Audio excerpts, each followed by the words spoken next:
ఇదిగో రాఘవయ్య, ఆ రాముడుగాడు అవతారం ఎత్తుతాను అన్నాడు, ఎత్తేశాడు. మన కళ్ళ ముందే స్కూల్ ఎడతాను అన్నాడు, ఎత్తేశాడు. ఊళ్ళో ఉన్న పిల్లలందరినీ ఒకటి చేసేస్తాను అన్నాడు, చేసేస్తున్నాడు. ఆడేం మాట అంటే అది శాతల్లో చూపించేస్తున్నాడు. మనం మాత్రం మాటలు చెప్పుకోవడంలోనే ఉండిపోయాం. వెంటయ్య, ఈ దాచినపల్లి హిట్లర్ మాట కాదని వాడి ఊళ్ళో ఉండడానికి వీల్లేదు. ఎత్తేస్తాను. వెంటనే జటాసుర అవతారం ఎత్తేసి ఊరెళ్ళి ఎమ్మెల్యే గారితో మాట్లాడి బీడీఓల్ని డిఈఓల్ని వెంటనే తరలించుకొచ్చి వాడి మీద ఉసుకొల్పి వాడంతా తేల్చేస్తాను. చూడు, వాళ్ళకి కావాల్సిన ఏర్పాట్లు నువ్వు చేయి. సంతోషంగా చేస్తాను. డొక్క చించేస్తాం. వాడి వివరాలు ఏంటో చెప్పండి. దట్ ఫిలో రాము అమ్మా దేవాంతుడండి. ఆ కొండపక్క పోరంబోక స్థలాలని ఆక్రమించేసుకున్నాడండి. Is it? అవును సార్. అక్కడ మేము లక్షణంగా పవిత్రంగా రావాలని కట్టించాలనుకున్నామండి. గుడి కట్టాల్సిన చోట బడి కట్టేశాడండి. కుర్రేదవులకి వానమాలు నేర్పే వంకతో ఊళ్ళోకి ఎగస్పత్తి పెట్టేశాడండి. తోయించేస్తాం. మేం చేయాల్సింది మేం చేస్తాం, మీరు చేయాల్సింది మీరు చేశారా? ఈ అరేంజ్మెంట్లు అయిపోయాయండి. 4 సీమలు తెప్పించాం, 10 తరాలు తీసేసామండి. 2 పరుపులు ఏర్పాటు చేశాం. పరుపులు అంటే మా పెంట దానికి పెట్టిన పెంట పేరు, కానీ పరుపులు లక్షణంగా ఉంటాయండి. Good good, I understand.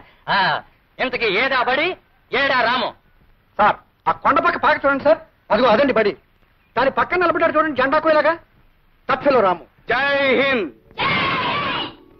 మీరెళ్ళి పరిస్థితులు కల్లారా చూడండి. మేమేదో దగ్గరుండి చేయించామని మాగుబడి ఎడుతాడు. మేము ఇక్కడే ఉంటాం. తేల్చేస్తాను వాడి సంగతి. వెంటయ్య, ఈ దెబ్బతో నా కొడుకు సంగతి సరి. ఏమైనా రాఘవయ్య, నువ్వు అవతారం ఎత్తావంటే ఎలాంటి పనులన్నా జరిగిపోతాయి. అవతారం ఇలాగ ఎత్తావు, ఆఫీసర్లు ఇద్దరు వారిపోయారు. దాచినపల్లి హిట్లర్. మీరేనా రాము? అవునండి, నేను బ్లాక్ డెవలప్మెంట్ ఆఫీసర్ని. వీరు విద్యాశాఖ అధికారి. నమస్తే. నమస్తే మిస్టర్ రాము, మీరు పిల్లల్ని అడ్డం పెట్టుకుని ప్రభుత్వం ఆస్తులు ఆక్రమించుకున్నారని, అనుమతి లేకుండా సేద్యం చేస్తున్నారని మీ మీద రిపోర్ట్లు వచ్చాయి. మీరేమంటారు? మీరు విన్నవి నిజమేనండి, కానీ కారణాలు మాత్రం నిజం కావు. చదువు సంఖ్య లేక తాము ఎందుకు బతుకుతున్నామో తెలియని ఈ గూడెం పసివాళ్లకు పాఠాలు చెప్పడం నేరమే అయితే, ఎస్, నేను చేసింది నేరమే. ఈ పసివాళ్ల భోజనాలకి ప్రభుత్వం ఇచ్చిన డబ్బుని ఈ ఊరి పెద్దలు స్వాహా చేస్తుంటే వీళ్ళందరికీ పట్టెడన్నం పెట్టడం కోసం ఎందుకు పనికిరాని ఈ స్థలాన్ని అందరూ కలిసి సాగు చేయడం తప్పే అయితే నన్ను శిక్షించండి. ఇట్స్ ఆల్ రైట్, కానీ నువ్వు చట్టం కాదు, ప్రభుత్వం కాదు. నువ్వు ఈ ఊర్లో అందరి మీద దౌర్జన్యం చేస్తున్నావని కంప్లైంట్స్ వచ్చాయి. మాకు బడంటే ఏమిటో తెలియదు. మాకు తెలియని విషయాలు మా మాస్టర్ గారు ఎన్నో చెప్పారు. మేమంతా ఒకటేనని చెప్పారు. కూడి వాళ్ళు మేము కలిసి చదువుకుంటున్నాం, కలిసి భోజనం చేస్తున్నాం. నీ పెద్దయ్యాక మా మాస్టర్లా ఊరూరు తిరిగి మనుషులందరూ సమానమని చెప్తాను.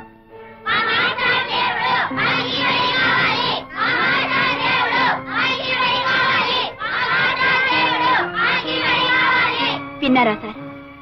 ఈ పసిపిల్లల హృదయాల్లో విజ్ఞానం అనే జ్యోతిని వెలిగించాడు రాము.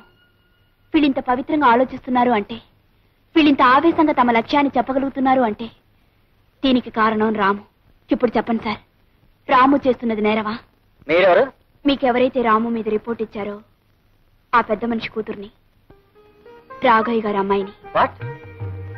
మీరు కూడా ఇతనితో పనిచేస్తున్నారా? రాము ఒక వ్యక్తి కాదు, ఒక ఉద్యమం, ఒక ఆవేశం. ఆ ఉద్యమంలో పాల్గొనే అదృష్టం కలిగినందుకు ఆనందపడుతున్నాను, గర్వపడుతున్నాను. కానీ ఊరి పెద్దలందరూ కలిసి ఇక్కడ రామాలయం ఏదో కట్టాలనుకుంటున్నారని విన్నాం మేము. వాళ్ళిక్కడ ఒక్క ఆలయమే కడదామనుకున్నారు సార్, కానీ ఇక్కడ కొన్ని వందల దేవాలయాల ప్రతిష్ఠ జరుగుతుంది. మంచిని కోరే ప్రతి హృదయం ఒక దేవాలయం. ఇక్కడ నిలబడ్డ ప్రతి కుర్రాళ్ళలోనూ ఒక రాముడు, ఒక కృష్ణుడు, ఒక జీసస్ కనిపిస్తారు. సార్, వీలైతే ఈ ఉద్యమానికి మీ ఆశీర్వాదాన్ని ఇవ్వండి, మీ చేయూతనివ్వండి సార్. తప్పకుండా ప్రభుత్వం దగ్గర నుంచి మీకు జరగాల్సిన సహాయం జరిగేటట్టు చూస్తాం. మేము ఇక్కడికి ఒక నేరస్తుడిని నిలయడానికి వచ్చాం, కానీ ఒక కార్యవాదిని కళ్ళారా చూసి పెడుతున్నాం. ఈవేళ సమాజంలో జరగాల్సిన కృషి ఏమిటో చేసి చూపిస్తున్నందుకు I congratulate you Ramu. Best of luck. Thank you sir.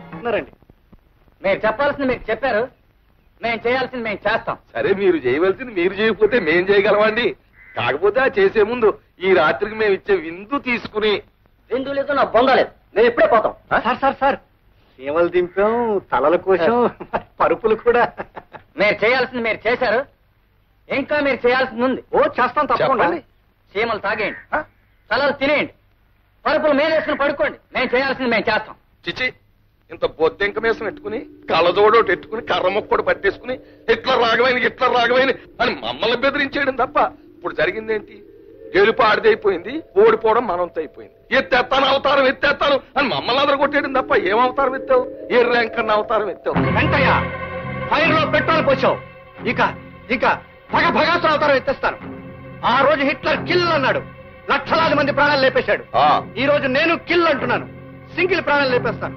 రే భద్రగా అయ్యా, వెంటనే వెళ్ళి వాళ్ళు లేపేయి, లేదా నువ్వు లేచిపో. Killer die go. ఈ యాదమ్మ పేరు మీద జాతకం తీయమ్మా.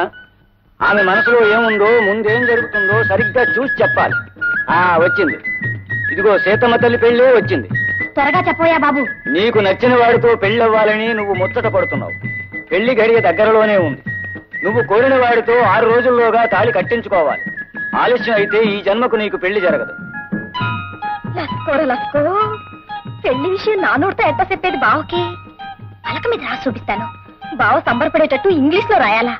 అప్పుడు మురిసిపోయి ఎంతగా మనవాడేస్తాడు. పెళ్లిని ఇంగ్లీష్ లో ఏమని రాయాలా?